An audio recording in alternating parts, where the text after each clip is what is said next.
जय। बोलो श्री परमहंस दयाल जी महाराज की जय। बोलो नगली निवासी सतगुरु भगवान की जय। बोलो अम्बाला वाले सतगुरु महाराज की जय। बोलो सारे संतन समाज की जय। बोलो सच्चिदानंद भगवान की जय। बोलो सारी संगत की जय। बोलो सच्चे दरबार की जय। सभी थोड़ा शांति का दान दें, क्योंकि ये घड़ियां हमें बार बार नहीं मिलती। हम सभी संसारी जीव हैं, संसार में उलझे रहते हैं। जो थोड़ा सा समय हमें मिला होता है उसका हमें पूरा पूरा लाभ उठाना है।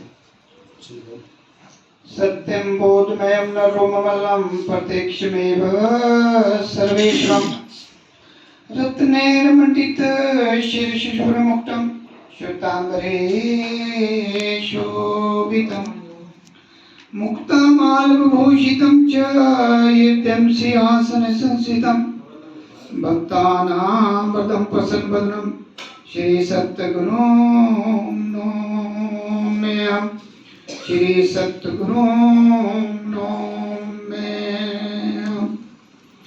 बंदो चरण सरोज गुरु मद मंगलागार जी सेवत नर होते हैं भव सागर से पार, भव सागर से पार। गुरु जी के सिमरण मात्र से नाशित विघ्न ताते सर्वारंभ में ध्यावत सब संत, ध्यावत सब संत। जेहि खोजत ब्रह्मात के सुर नर मुनि और देवा, कहत कबीर सुन साधुआ कर सतगुरु की सेवा, कर सतगुरु की सेवा। जेहि खोजत ब्रह्मात के सुर नर मुनि और देवा, कहत कबीर सुन साधुआ कर सतगुरु की सेवा, कर सतगुरु की सेवा। वेद शास्त्र और भागवत गीता पढ़े जो कोई, तीन काल संतुष्ट मन बिना गुरु कृपा न होए, बिना गुरु कृपा न होए। ब्रह्मानंदम परम सुखदम केवलम ज्ञान मूर्ति द्वंद्वातीतं गगन सदृशं तत्त्वमस्यादिलक्ष्यम् एकं नित्यं विमलमचलं सर्वदिशाक्षी भूतं भावातीतं त्रिगुणरहितं सद्गुरुं तां नमामि, सद्गुरुं तां नमामि।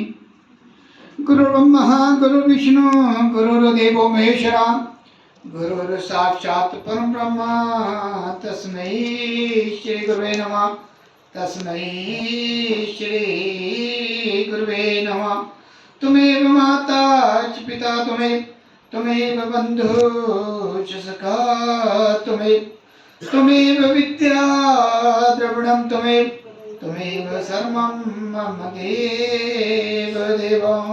बोलिए जयकारा, बोलो मेरे श्री सद्गुरु महाराज की जय। जगत बंदनीय प्रातः स्मरणीय सर्वहितकारी अद्वैत मत के संस्थापक दादा गुरु श्री परमहंस दयाल जी महाराज जी के चरणों में साष्टांग दंडवत कोटि कोटि प्रणाम। सभी के हृदय सम्राट नंदी निवासी सतगुरु भगवान जी के चरणों में साष्टांग दंडवत कोटि कोटि प्रणाम। अम्बाला वाले सतगुरु महाराज जी के चरणों में दंडवत कोटि कोटि प्रणाम। हमारे लाइक राम जी और इनकी फैमिली को बहुत बहुत बधाई। हमारे बीच बड़े बड़े महापुरुष नंदलाल जी, तनवर जी, हमारे मामा जी और एक हमारे ताऊ जी और सभी बुजुर्गान जितने भी आए हुए जहाँ जहाँ से, सभी को मेरा सादर प्रणाम। और प्यारी प्यारी संगत जहाँ जहाँ से आई है सभी को मेरा सादर प्रणाम और प्यार भरा जय श्री जी। अभी आपने समा बांधा हुआ था प्यारे प्यारे भजन गाकर। भजन गाने से हमारे जो अंतर के जो हमारा एक ध्यान डाइवर्ट होता है संसार में, उसको खोलने का एक सबसे बड़ा साधन है जब हम सारे संसार में सारा दिन, क्योंकि तरह तरह का कोई घरेलू काम, कोई व्यापार का काम, कोई नौकरी का काम, जो हमारे तरह तरह के कार्य सारा दिन चले रहते हैं, वहाँ से हटने के लिए जो भजन गाए जाते हैं, और अगर आप इनमें अमल करते हैं, गाना तो एक तरफ है लेकिन अमल हम करते हैं और अपने नियमों में चलते हैं, तो हमारे जीवन में परिवर्तन अपने आप हो जाता है। क्योंकि ये जो शरीर हमें मिला है, ये बहुत देर के बाद 84 लाख, कम से कम 12 करोड़ 40 लाख वर्ष, वो भी अगर हम कंटिन्यू एक योनि में 10 या 12 साल लगाते हैं, तब जाके हमें ये बहुमूल्य जो जीवन है वो मिलता है। तो ये जो सत्संग की घड़ियां हैं, ये हर किसी को नहीं मिलती, और आपको बार बार बतलाया जाता है कि इसका इम्पोर्टेंस क्या है, इसका लाभ हमें क्या है। यहाँ बैठने से, यहाँ आने से, और जो ये भाई साहब ने लंगर रखा हुआ है, इसका कितना लाभ हमारे जीवन में मिलता है। एक अरबपति भी इस जो हमारा ये समय होता है, इसे नहीं खरीद सकता। और जो हम सोचते हैं कि हम खाना बना रहे हैं या कर रहे हैं, लेकिन ये सबसे बड़ा भंडारा है।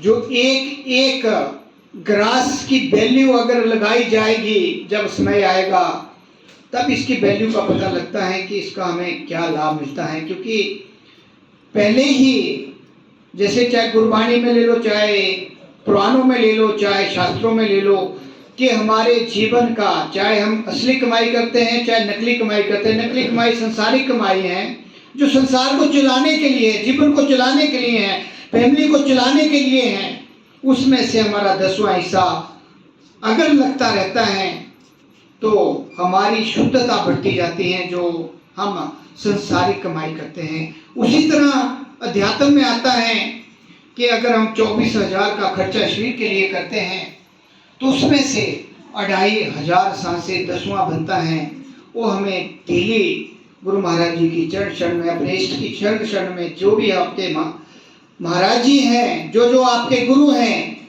उनकी चरण शरण में हमारा लगाना फर्ज बनता है। अगर हमने जीवन का बैलेंस बनाना है, तीनों का, स्वार्थ, पुरुषार्थ और परमार्थ का।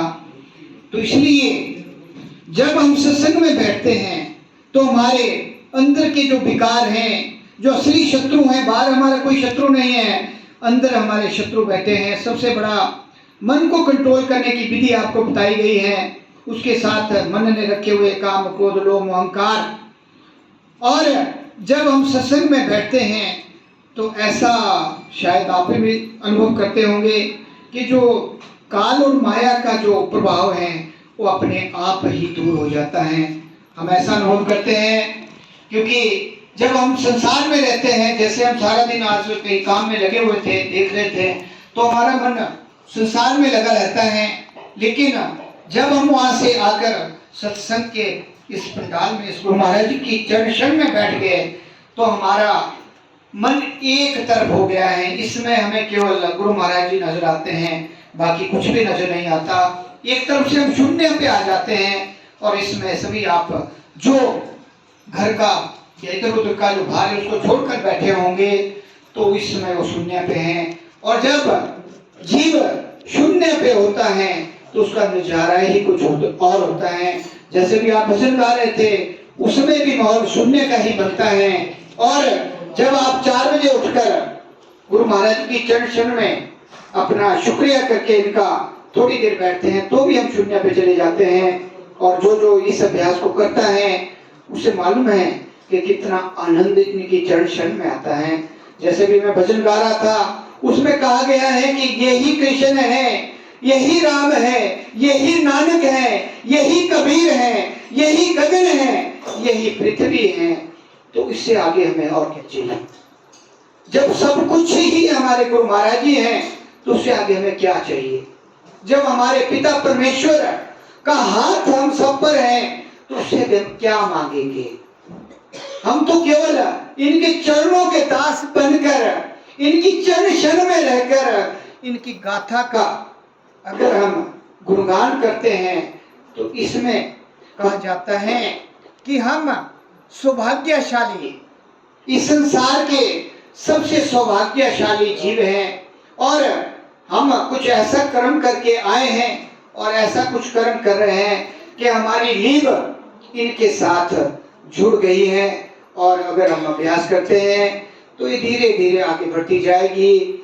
सबसे इसमें मैंने देखा है प्रैक्टिकल रूप में कि हमें निष्काम भाव से, बिना स्वार्थ के, बिना किसी हिच के, क्योंकि हम अगर इधर उधर भटके रहे, जैसे कहा गया है एक साधे सब सदे, सब सदे सब जाए, अगर हम चारों तरफ भटके रहेंगे, मैं ये नहीं कहता कि आप किस इष्ट को मानते हैं। मैंने कई बार कहा है माता पिता का आदर करना है, देवी देवताओं का आदर करना है, गेस्ट आए उनका आदर करना है, पढ़ाने वाले गुरु जी का आदर करना है, जो बुजुर्ग होते सभी का आदर करना है, सत्कार देना है। लेकिन जो आपको 2.5 अक्षर का जो आपको गुप्त मंत्र दिया गया है वो केवल आपका है। और जितनी आप कमाई संसार की करते हैं, जैसे हम 12 घंटे लगे होते हैं तब जाके कहीं परिवार इधर उधर आना जाना, हमारे जो दिन के खर्चे हैं, कुछ और हमारी इच्छाएं हैं पूरी होती हैं। लेकिन जो हम नाम की कमाई करेंगे वो केवल आपकी होगी। बच्चा करता है, बुजुर्ग करता है, माता करती है, बेटी करती है, घर वाले करते हैं, बाहर वाले करते हैं, कोई भी करता है, वो उसकी अपनी इंडिविजुअल कमाई है। बाकी जितनी भी कमाई, हम घर में स्टिचिंग का काम करते हैं, जैसे बहन जी स्टिचिंग का काम करते हैं, कपड़े सिलने का काम करते हैं, कुछ और काम करते हैं, वो जो कमाई होगी वो केवल संसारिक होगी। लेकिन जो ये बैठकर गुरु महाराज की चरण शरण में रहता है, जो असली कमाई, जो नाम की कमाई करेंगे वो इनकी अपनी होगी। उसमें ना बच्चा शरीक होगा, ना पति देव शरीक होंगे, ना माता शरीक होगी, उसमें ना कोई उनकी सासू माँ होगी, ना ही उनके कोई और बुजुर्ग होंगे। वो असली कमाई हमारी केवल इंडिविजुअल की है और वही कमाई हमारी सदा बाहर है, जिसको कहते हैं असली कमाई। बाकी जो संसार की कमाई है, अभी आप शादी देख रहे होंगे, मैं ज़्यादा जिक्र नहीं करूँगा, मैं देख रहा था आज कि बड़े बड़ों की शादियाँ कैसे कैसे होती हैं, कैसे कैसे जो ये अमाउंट, ये जो संसारिक मनी माया जिसको माया कहते हैं, वो इकट्ठी की हुई है और कैसे उसका यूटिलाइज हो रहा है, तो इसमें मैं जिक्र नहीं कर सकता। लेकिन बड़ा आनंद आया देखकर कि कैसे कैसे जीव भूला हुआ है, माया काल ने कैसा कैसा प्रबंध किया हुआ है। हम लोग तो बड़े सौभाग्यशाली हैं कि हमें थोड़ा दिया हुआ है और उसमें हमें बड़ी शांति है। मैं इनका लाइग्राम जी का तहे दिल से और गुरु महाराज से अंदर के मन से प्रार्थना करता हूँ कि देखो इनके पास कितना सोर्स है, बहुत कम सोर्स है, और गाय चारे पाल रहे हैं, काम करते हैं दिन रात, और इनके मन में गुरु महाराज जी कैसे बैठ गए हैं कि वो धन्य है वो ग्राम, धन्य है वो परिवार जहाँ ऐसा रिश्ता जुड़ जाए। क्योंकि ये ऐसे नहीं बनता, ये कभी नहीं हो सकता कि ऐसे बन जाए। इनका कुछ ना कुछ संबंध पिछला जुड़ा हुआ है और तभी आप सभी यहाँ बैठे हैं। बड़ा मुश्किल है इस कलयुग में बैठना, 1 मिनट निकालना भी बड़ा मुश्किल है। और आप, मैंने देखा हर हफ्ते इतना समय निकाल रहे हैं, और इन्होंने स्पेशली महीने का एक अपना एक प्रण कर लिया, अंदर प्रण कर लिया है कि मैंने हाजिरी लगानी है। तो इससे बड़ी कृपा क्या होगी। एक उदाहरण है, तो ये हमारा सौभाग्य है, हम सभी का सौभाग्य है। मैं एक छोटा सा आपको आगे ले जाते हुए कि नाम की महिमा का जो हमें इम्पोर्टेंस, जो इसकी जो वैल्यू है, उसके बारे में एक छोटा सा मैं दिन में वैसे ही श्रवण कर रहा था, उसी पे मैं आपको आगे ले चलता हूँ कि एक बार नाम लेने से जीव का कल्याण कैसे होता है। एक बार, केवल एक बार, और आप उसके बाद अपना वैल्यूएशन करना कि हम कितने आगे हैं, हम कितने सौभाग्यशाली हैं। ऐसे नहीं कहते हमारे छठी भाषाई, जब हम जाते हैं दरबार में तो जब वो शब्द बोलते हैं सौभाग्यशाली गुरुमुखो, ये शब्द बोलते हैं, बड़े प्यार से बोलते हैं। और जब सौभाग्य का वो जो व्याख्यान करते हैं तो वहाँ हमें परमानंद मिलता है। हमारी अंतरात्मा को जो असली काम है, सुरती जिसको कहते हैं, उसको बड़ी शांति मिलती है और वही हमारे को आशीर्वाद होता है और वही हमें आगे का रास्ता बतलाता है। तो एक क्या हुआ कि एक बच्चा, छोटा सा बच्चा जो जिद्दी था, कई बार बच्चे बड़े जिद्दी होते हैं, वो कहना नहीं मानते माँ बापों का। तो घर में सभी सत्संगी थे, सभी राम नाम जो भी उनको दिया हुआ था वो देते, लेकिन वो बच्चा नहीं मानता था कि मैं नहीं बोलता। तो एक बार क्या हुआ कि कोई महापुरुष वहां से गुजर रहे थे। जैसे होता है कि जब कल्याण होना होता है किसी भी जीवात्मा का, ये पहले निश्चित है, क्योंकि प्रारब्ध हमारा माँ के पेट में लिख दिया जाता है। मैंने कई बार कहा, साथ में वहीं हम शब्द लेके आते हैं जब हम उस नरक में होते हैं, मां नरक में उल्टे लटके होते हैं, और वहां भी हम तभी जीवित होते हैं, वो नाम ही हमारा सहायक होता है। वहां भी ये नहीं सोचना कि पता नहीं वहां क्या होता है, वो नाम चला होता है। जब तक हम बाहर आते हैं, जब दाई माता वो जो अंदर वो जीव हमारे ऊपर जुड़ी होती है उसको काटती हैं, उसके बाद हम संसार में आते हैं। तो उस टाइम तक हमें सब कुछ याद होता है कि हम क्या थे, हमने पीछे क्या किया हुआ था। कईयों को अब भी कई ऐसे भी हैं जिनको पिछले जन्म याद होते हैं, जैसे हमारे भीष्म पितामह जी थे, उनको 100 जन्म याद थे। तो ऐसे है महापुरुष, लेकिन वो सामने नहीं आते। तो वह क्या कि महात्मा ने कहा कि इस बच्चे को एक बार मजबूर करो, जो 8-10 साल 12 साल का था वो, कि एक बार वो राम का नाम ले। तो हुआ क्या कि कोई युक्ति नहीं सूझती थी, जिद्दी बच्चे होते हैं, बड़ा मुश्किल होता है। तो एक कोई बैठा हुआ था आप जैसा, उन्होंने क्या किया कि उसमें जोर से उसको चूड़ी मारी बहुत तेज, और पहले तो नहीं माना नहीं, लेकिन जब ज्यादा दर्द हुई तो उससे निकला हाय राम, ये शब्द निकला। महात्मा जी चले गए, कहते बस इतना ही काम था, इससे ज्यादा नहीं। कहते वो बोलता बच्चा बाद में, मैं कहते इसके बाद मैं नहीं बोलूंगा राम को। कहते मैं नहीं जानता राम क्या होता, क्योंकि संस्कार बने होते हैं, कुछ पिछला भी होता है हिसाब का। पर फिर वो माँ बाप फिर चिंतित हो गए, कहते बच्चे ने अब तो बोलना नहीं है, तो फिर बोल रहा है कि नहीं बोलूंगा। उन्होंने कहा कि कोई बात नहीं, इसने एक बार राम बोल दिया, इसका कल्याण होना निश्चित है। तो वह क्या समय निकलता जाता है कि 22 साल की जब एज उसकी हुई तो उसकी डेथ हो, चला गया संसार छोड़ के। क्योंकि थोड़े समय के लिए कई बार ऐसा होता है, खेल खेलने आते हैं, ये हर परिवार में तकरीबन मेरे ख्याल 100 में से 70-75 परिवार ऐसे हो गए जो ऐसा खेल खेला जाता है, क्योंकि हमारे कर्मों का हिसाब किताब होता है।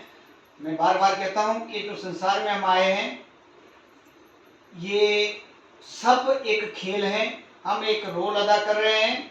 जैसे एक नाटक में अलग अलग रोल दिया जाता है, जैसे रामायण होती, रामलीला होती है, कोई बनता है विभीषण, कोई बनता है राम, कोई बनता है रावण, कोई बनता है लव, कुछ जो भी है, जितने भी हमारे को ऐसे ही रोल हम यहाँ कर रहे हैं।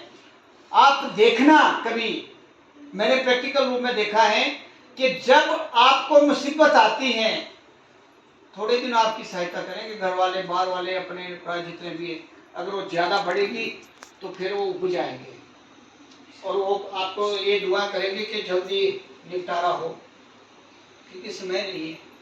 केवल हमारा जो रिलेशन है, चाहे हमारा हस्बैंड वाइफ का है, माता पिता का है, बच्चों का है, केवल एक निश्चित अवधि, निश्चित समय के लिए, और उसमें जो होना है वो सारा कुछ निश्चित है। क्योंकि ऐसा कहा गया है, मैं एक हमारे बड़े महापुरुष हैं, इसमें सरदार जी, उनकी एक बुक पढ़ रहा था, उसमें होनी और अनहोनी, हम कहते हैं कि बिल्ली ने रास्ता काटा, आगे एक्सीडेंट होगा, अनहोनी हो गई। अनहोनी चीज इस संसार में कोई नहीं है। ये मैंने बिल्कुल पहले हम भी करते थे, हमारे को आता था ना, जब हम कर्मकांड में होते थे, ऐसा हो गया, ऐसा हो गया, ऐसा करो, ऐसा करो, उसके कई प्रावधान बताते थे। लेकिन उसके बाद मैंने प्रैक्टिकल रूप में देखा, जान मिली है कि मैं जान के चलता हूँ, तो देखते हैं आगे क्या होता है, कुछ नहीं होता। होनी आपकी बलवान है, जो आपके साथ होना है उसको आप कम कर सकते हैं। कैसे कर सकते हैं? नाम के द्वारा, गुरु महाराज की चरण शरण में रहकर, उनके नियम में रहकर उसको कम कर सकते हैं। लेकिन जो आपके साथ घटना घटनी है, जो आपके जीवन का लेखा जोखा लिखा है, वो निश्चित है। इसमें कोई ये जो बोलते ऐसा हो गया ऐसा हो गया, मैं प्रैक्टिकल रूम में कई बार मनमुखों को देखता हूँ, फिर उसका इलाज भी कराता हूँ।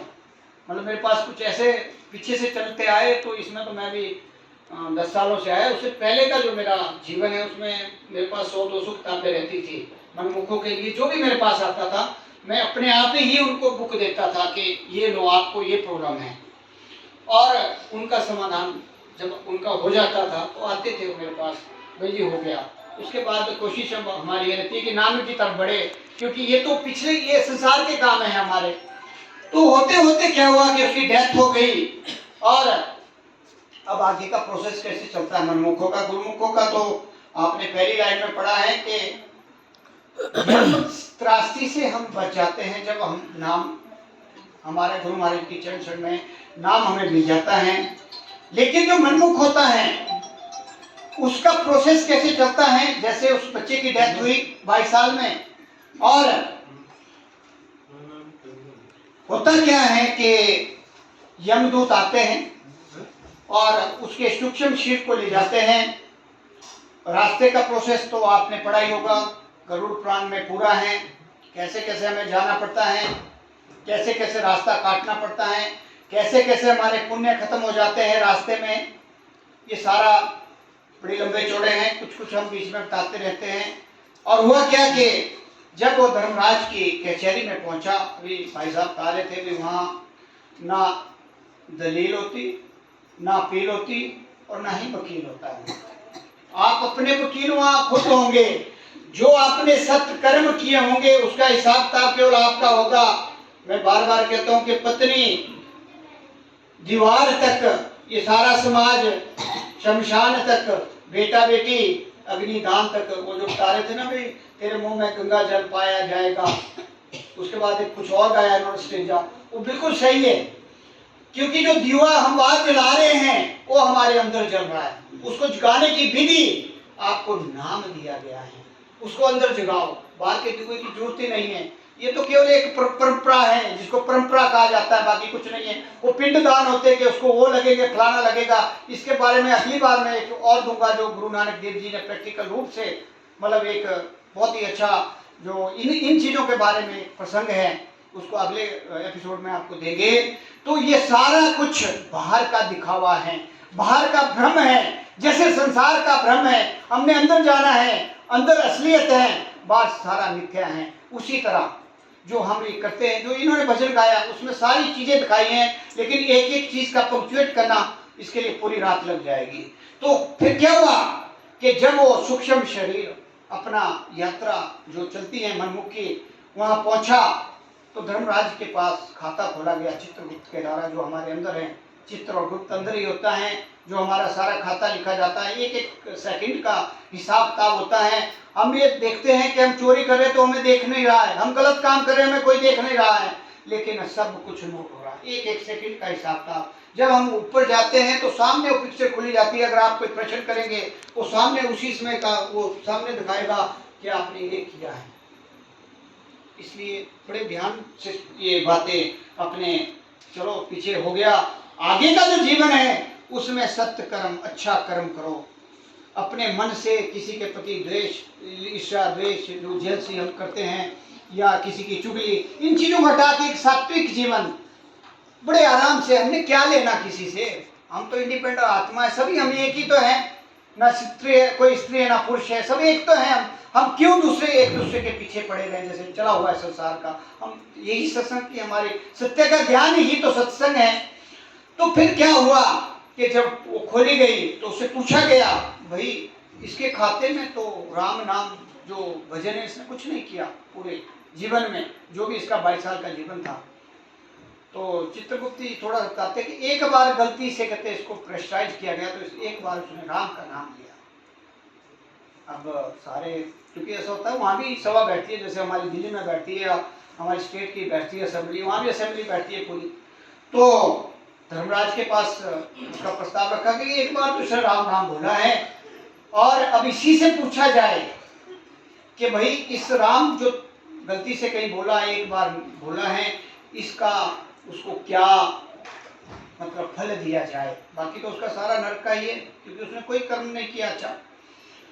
अब वहाँ तीनों बैठे, चित्रगुप्त और अपने धर्मराज और यमराज, तीनों की कचहरी बैठी। तो तीनों उस स्थिति में थे कि उनको पता ही नहीं कि इसका जो राम का, क्योंकि उसमें बच्चे ने बोला कि मेरे को पहले इसका फल चाहिए राम का, कि उन्होंने कहा कि तुम ही बता दो कि इसका फल क्या है, कि मैं नहीं जानता, क्योंकि गुरु का एक बार शब्द पड़ गया था।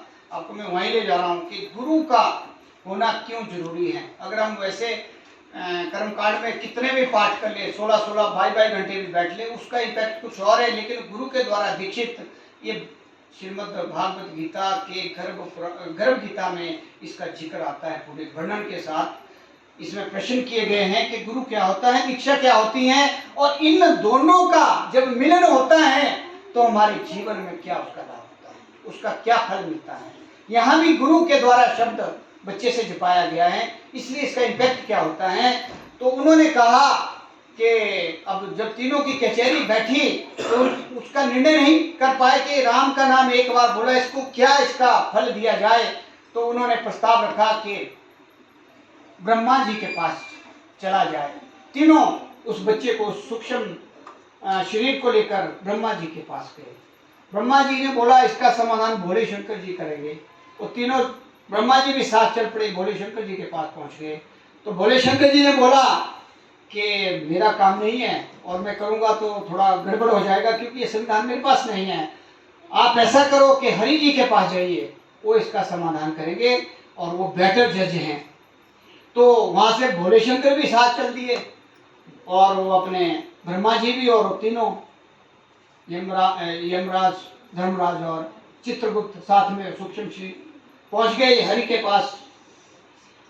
हरि जी हंसने लगे, सारे को देखकर उन्होंने उनका रिगार्ड किया, आदर किया। अहो भाग्या कि आज तो सारे ही मेरे पास आ गए।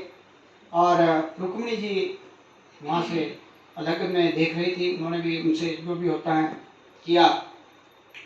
तो उन्होंने आने का कारण पूछा, तो उन्होंने बतलाया कि महाराज कि इस बच्चे ने एक बार राम का नाम लिया, वो भी गलती से, वो भी प्रेशराइज करके, और हम इसी जदोजहद में हैं कि उसका इसको क्या लाभ मिलेगा, इसको मतलब उसको जो स्वर्ग का कितना जो टाइम है, कितना वो हम सारे जो हैं ये निर्णय नहीं कर पाए, इसलिए आपकी शरण में आए हैं। तो उधर रुक्मिणी ने वो सारा जब देखा, वो हंसने लगी कि इतने बड़े बड़े देवीगण, इतने इतने बड़े महारथी आए हैं, इनको अभी इस चीज़ का ही पता नहीं लगा कि राम का नाम बोलने से क्या लाभ होता है। तो जब उन्होंने हंसी देखी तो भोले शंकर जी ने आगे जाकर पूछा कि तुम क्यों हंस रही हो, रुक्मिणी से पूछा। पहले तो चुप रही, फिर उन्होंने पूछा तो कहती हैं कि आप जो प्रश्न कर रहे हैं उस पर मुझे हंसी आ रही है कि ऐसी क्या बात हो गई। तो रुक्मिणी ने कहा, हरि को तो खैर पता था ही, तो जानो जान थे। तो उन्होंने कहा कि आपको इस प्रश्न का उत्तर नहीं मिल रहा है, और आप इसी प्रश्न को पूछ रहे हैं कि एक बार इस बच्चे ने नाम लिया, ऊपर से धर्मराज आपके चित्रगुप्त जी और यमराज के साथ ब्रह्मा जी, उसके बाद भोले शंकर जी, अब हरि जी के दर्शन हो गए और अब मेरे दर्शन हो गए। कहते एक बार राम का नाम लेने से हम सभी के दर्शन हो गए, तो इससे आगे तुम्हारे को क्या फल चाहिए। कहते आपको समझ आई बात कि एक बार राम का नाम लेने से तीनों लोकों में जाकर उनके दर्शन करके वहां पहुंच गया हो, एक बार राम का नाम। और जो हम कितनी बार राम, अगर 2.5 घंटे आप लेते हैं तो आप अपने आप से प्रश्न करेंगे कि हम कहां पहुंचेंगे। तो आप इस बात को समझना है कि जब एक बार मतलब राम का या जो भी आपके पास नाम दिया गया है, गुरु दीक्षित होकर नाम दिया गया है, तो आप कितने सौभाग्यशाली हैं। कहने का मेरा मतलब ये है कि अगर हम डेली, मैंने 6 बोला है, 1 घड़ी आदि, आदि से बुनियाद तुलसी संगत साध की, हरे कोटि अपराध 24 मिनट, 1 घड़ी आदि 12, आदि से आदि 6 मिनट। और दूसरा है कि सत्संग में जाइए तज माया अभिमान, जितने जितने पग धरती धरे कोटि नियग समान। अब आपने देखना है कि जो जहां से आता है वो कितना पुण्य कमा रहा है। जो हमारे संचित कर्मों का ढेर है, जब से हम इस संसार में आए हैं तब से चलता चलता चलता और आज हम यहाँ पहुंचे हैं। और उसको खत्म करने के लिए हमारे पास क्या साधन है? केवल नाम। नाम इसलिए कि 6 मिनट में हमारे दिन रात के जो हम मनसा बचना और कर्मणा से पाप करते हैं वो साफ हो जाते हैं। 12 मिनट करते हैं तो हमारा ग्राफ ऊपर की तरफ बढ़ता है। 24 मिनट करते हैं, ग्राफ ऊपर की और बढ़ेगा। हमारा जो अंदर का है वो सफाई होती जाएगी, जितने भी हमारा ढेर हैं। और अगर हम 2.5 घंटे करेंगे तो उसकी कोई वैल्यू इतनी भारी है कि उसको अनुमान लगाना बड़ा कठिन है। क्योंकि मैंने एक बार नाम का आपको एग्जाम्पल दे दिया, एक साक्ष्य दे दिया, तो इतनी बार अगर दीक्षित होकर हम नाम जपते हैं तो हमारा कल्याण कैसे नहीं हुआ। इसलिए कहा गया है, नाम को पारसमणि कहा गया है। और अगर हम तन मन धन को अर्पण करके गुरु महाराज जी के चरणों में, जैसे यहाँ कई लोगों को नींद लगी हुई है, ये लगती जाएगी तो हमारा अपने घर जाने का रास्ता बिल्कुल सुलभ हो जाएगा। इनके चक्रव्यूह से, जो हमारा चक्रव्यूह बना है काल और माया का, और ये जो यम त्रासदी हैं, उससे हमारे को छुटकारा मिलेगा, ये पक्का है। अगर आप आधा घंटा, 15 मिनट, 1 घंटा भी देरी करते हैं और सवेरे शाम गुरु महाराज जी की चरण शरण में रहते हैं, इनको भोग लगाते हैं, इनके आगे जोत जगाते हैं। क्योंकि साकार रूप में जोत का मतलब है कि साकार रूप में, अगर आप निराकार रूप में करेंगे वहाँ जोत की कोई जरूरत नहीं है। जब साकार रूप में इनको मानेंगे तो जोत जगना बहुत जरूरी है। जिस घर में जोत जगती है वहाँ ये अपने आप प्रत्यक्ष रूप में आकर आपको बुस्ट करते हैं कि आप आगे बढ़ें। ये हमने प्रैक्टिकल रूप में देखा है। तो हमें इस मानव जीवन का जो बड़े भाग्य से हमें मिला है, और ये जो जीवन हमें मिला है ये केवल भजन करने के लिए मिला है। और हमने इसकी शक्ति पहले भी ली है और अब हमने नाम दान लेने के बाद भी ली है। और बड़े बड़े एग्जाम्पल आपने देखे हैं। जो नाम लेगा उसका रास्ता बनेगा ही बनेगा, भले ही 2-4 जन्म लग जाएं। क्योंकि गुरबाणी में कहा है कि पहले जीवन सेवा, दूसरे में भक्ति, तीसरे में नाम, चौथे में निजधाम। या इसमें परिवर्तन भी हो जाता है। कई बार पहले भक्ति मिल जाती है, फिर सेवा, फिर नाम, फिर निजधाम। तीनों का ये हर मतलब हमारे कर्मों पर डिपेंड करता है। तो मैं ज़्यादा समय ना लेता हुआ आप सभी का धन्यवाद करते हुए कि आपने बड़े चाव से सुना। सुनने के साथ मैं यही कहूँगा कि कम से कम 15 मिनट तो आप रखें सवेरे उठकर। और वैसे तो मैं 1 घंटा कहूँगा कि हमारे पंचम बादशाह जिन्होंने पूरे संसार में नाम का डंका बजाया, उन्होंने 1 घंटा रखा है। लास्ट में जब उन्होंने देखा कि गृहस्थ आश्रम में बड़ी भारी प्रॉब्लम में आती हैं, तो उन्होंने अपने मुखार बिंदु से कहा कि 1 घंटा भी आप करोगे तो भी आपका काम हो जाएगा। तो 1 घंटा मैं कहूँगा कि कम से कम।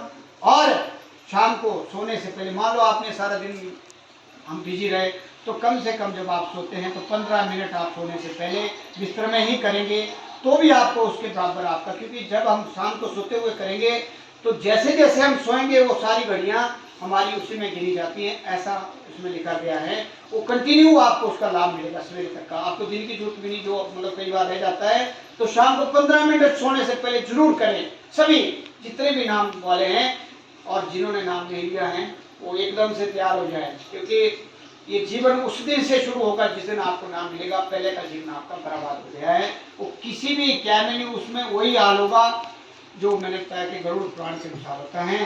तो इन्हीं शब्दों के साथ मैं अपनी वाणी को विराम देते हुए, बोलिए जयकारा, बोलो मेरे श्री महाराज की जय।